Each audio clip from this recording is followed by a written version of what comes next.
जय हिंद साथियों। आज के क्लासों में हिस्ट्री के 131वां क्वेश्चन को देखने वाले हैं। पिछले क्लासों में हम लोगों ने 130 क्वेश्चन को समाप्त कर लिया है। वैसे छात्र जो पहली बार इस चैनल पर जुड़ रहे हैं उनको बता दें, इस चैनल पर बिहार पुलिस कांस्टेबल के लिए मोस्ट वीवीआई क्वेश्चन को पढ़ाया जा रहा है। वैसा क्वेश्चन को पढ़ाया जा रहा है जो बिहार पुलिस कांस्टेबल में पूछे गए हैं पिछले कई सालों में, और इस बार जो पूछने का संभावना जो है वो सबसे ज़्यादा है। वो सभी क्वेश्चन को आप सभी के लिए मैं करा रहा हूं। साथियों, आप सभी को बता दें, इस सीरीज का नाम है सुपर सेलेक्टेड सीरीज, जो कि 1000 क्वेश्चन आप लोगों को मैं करा रहा हूं, जिसमें हिस्ट्री, ज्योग्राफी, पॉलिटी, इकोनॉमी, उसके बाद physics, chemistry, geography, math, reasoning सभी चीज़ें इंक्लूड करके आप लोगों को मैं 1000 से प्लस क्वेश्चन को कराने वाला हूं।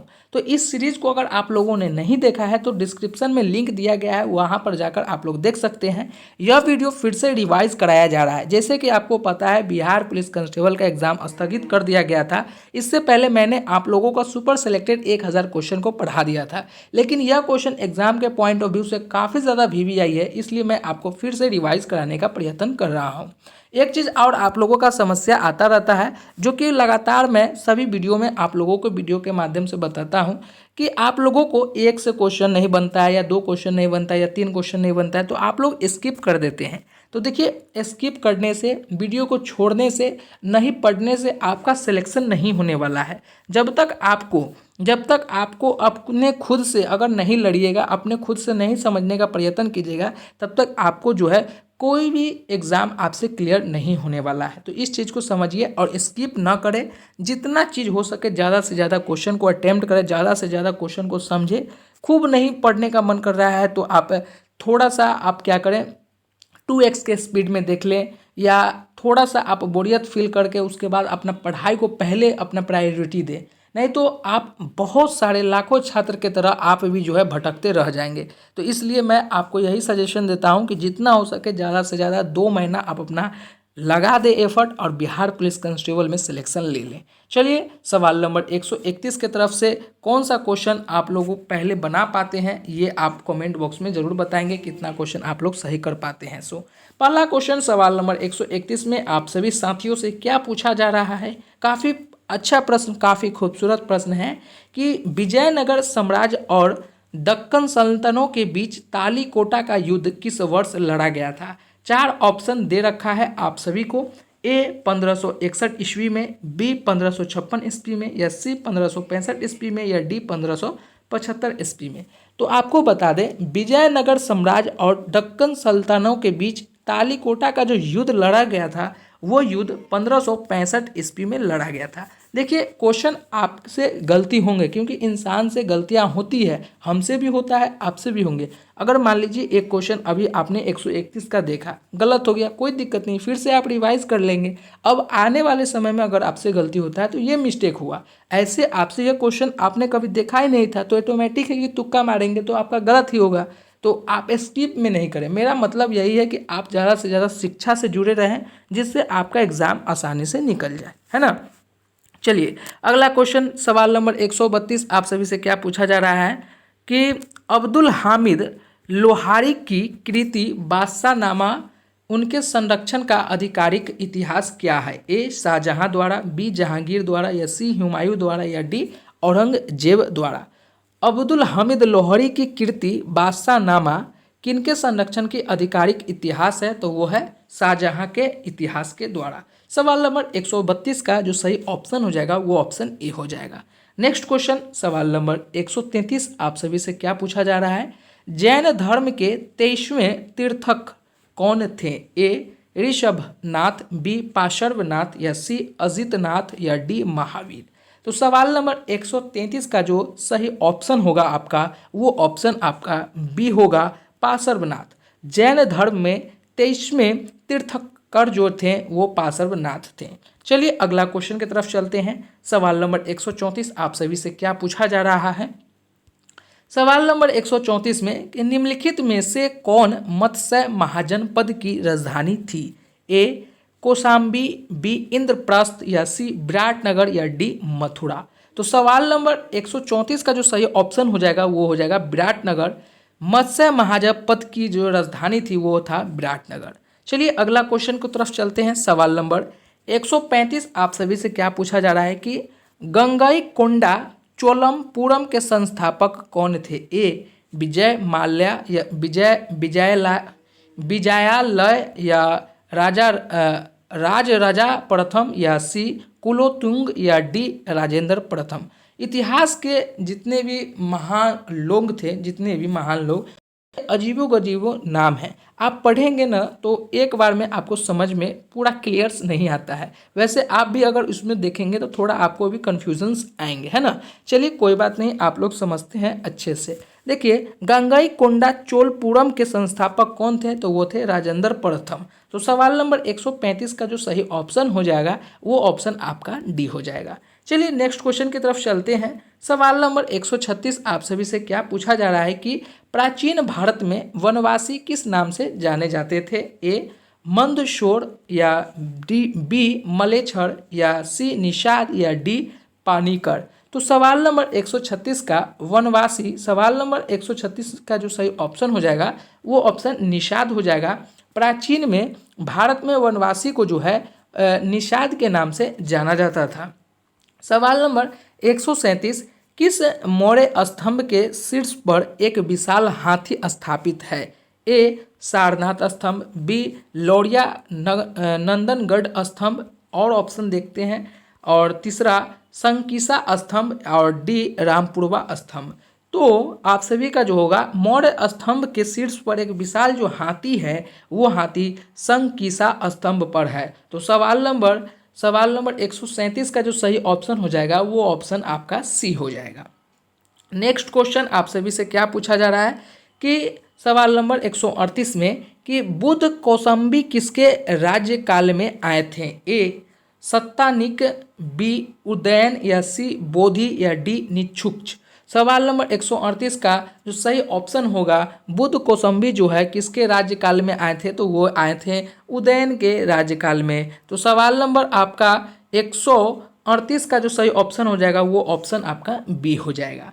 चलिए नेक्स्ट क्वेश्चन की तरफ चलते हैं। सवाल नंबर 139 आप सभी से क्या पूछा जा रहा है कि सेंड्रोकोटस से चंद्रगुप्त मौर्य की पहचान किसके द्वारा करवाई गई थी? ए विलियम जोन्स के द्वारा या बी स्मिथ के द्वारा या सी आर के मुखर्जी द्वारा या डी आर भंडारकर के द्वारा। सवाल नंबर 139 का जो सही ऑप्शन आपका हो जाएगा वो ऑप्शन विलियम जोन्स के द्वारा सेंड्रोकोटस से चंद्रगुप्त मौर्य की पहचान करवाई गई थी। चलिए अगला क्वेश्चन सवाल नंबर 140 आप सभी से क्या पूछा जा रहा है कि गुप्त युग में भूमि राजस्व की दर क्या थी? ए उपज का चौथा भाग, बी उपज का छठा भाग या सी उपज का आठवां भाग या डी उपज का आधा भाग। सवाल नंबर 140 का जो सही ऑप्शन हो जाएगा उपज का छठा भाग गुप्त युग में भूमि राजस्व का दर था। चलिए नेक्स्ट क्वेश्चन की तरफ चलते हैं। सवाल नंबर 141 आप सभी से क्या पूछा जा रहा है? सवाल नंबर 141 में मौर्य काल में सीता से तात्पर्य क्या है? ए एक देवी के रूप या बी एक धार्मिक संप्रदाय के रूप या सी राजकीय भूमि से प्राप्त आय के रूप या डी ऊसर भूमि के रूप। तो आपको बता दें सवाल नंबर 141 का जो सही ऑप्शन होगा वो ऑप्शन सी होगा। मौर्य काल में सीता से तात्पर्य जो है एक है राजकीय भूमि से प्राप्त आय। सवाल नंबर 141 का जो सही ऑप्शन हो जाएगा वो ऑप्शन आपका सी हो जाएगा। नेक्स्ट क्वेश्चन सवाल नंबर 142 आप सभी से क्या पूछा जा रहा है कि वैदिक युग में प्रचलित लोकप्रिय शासन प्रणाली थी? ए निरंकुश, बी प्रजातंत्र, सी गणतंत्र या डी वंश परंपरागत राजतंत्र। सवाल नंबर 142 का जो सही ऑप्शन हो जाएगा वो ऑप्शन आपका डी हो जाएगा। वंश परंपरागत राजतंत्र वैदिक युग में प्रचलित लोकप्रिय शासन प्रणाली थी। चलिए अगला क्वेश्चन सवाल नंबर 143 आप सभी से क्या पूछा जा रहा है? सवाल नंबर 143 में आप सभी से पूछा जा रहा है कि मौर्यों के बाद दक्षिण भारत में सबसे प्रभावशाली राज्य कौन था? ए सातवाहन, बी पल्लव, सी चोल या डी चालुक्य। तो मौर्य के बाद दक्षिण भारत में सबसे प्रभावशाली जो राज्य था वो था सातवाहन था। सवाल नंबर 143 का जो सही ऑप्शन होगा वो ऑप्शन आपका ए हो जाएगा। नेक्स्ट क्वेश्चन सवाल नंबर 144, कालिका पुराण किस धर्म से संबंधित है? ए वैष्णव, बी शाक्त, सी बौद्ध या डी जैन। तो कालिका पुराण जो है शाक्त धर्म से संबंधित है। तो सवाल नंबर 144 का जो सही ऑप्शन आपका हो जाएगा वो ऑप्शन आपका बी हो जाएगा। नेक्स्ट क्वेश्चन की तरफ चलते हैं। सवाल नंबर 145 आप सभी से क्या पूछा जा रहा है? सवाल नंबर 145 में आप सभी से पूछा जा रहा है कि मौर्य मंत्रिपरिषद में निम्न में से कौन राजस्व इकट्ठा करने से संबंधित था? ए समाहर्ता, बी व्यवहारिका, सी अंतपाल या डी प्रदेश था। तो सवाल नंबर 145 का सही ऑप्शन आपका हो जाएगा समाहर्ता। मौर्य मंत्रिपरिषद में समाहर्ता राजस्व इकट्ठा करने से संबंधित था। अगला क्वेश्चन सवाल नंबर 146 आपका कौन सा ऑप्शन सही होगा? निम्नलिखित में से किस चंद्रगुप्त और अशोक दोनों का उल्लेख किया गया है? ए गौतमी पुत्र सातकर्णी की नासिक प्रशंति, बी महाक्षत्रपन रुद्रदामन का चूनागढ़ अभिलेखन, या सी अशोक का गिरनार अभिलेख है, या डी स्कंदगुप्त का चूनागढ़ अभिलेख। तो सवाल नंबर 146 का जो सही ऑप्शन होगा वो ऑप्शन होगा बी महाक्षत्रप रुद्रदामन का चूनागढ़ अभिलेख। चलिए नेक्स्ट क्वेश्चन की तरफ चलते हैं। सवाल नंबर 147 आप सभी से क्या पूछा जा रहा है कि मोहनजोदड़ो निम्नलिखित में से कहाँ पर स्थित है? ए भारत के गुजरात राज्य में, बी भारत के पंजाब राज्य में, या सी पाकिस्तान के सिंधु प्रांत में, या डी अफगानिस्तान में। तो सवाल नंबर 147 का जो आपका ऑप्शन हो जाएगा वो ऑप्शन सी हो जाएगा। मोहनजोदड़ो जो है पाकिस्तान के सिंधु नदी जो है उसके प्रांत में स्थित है।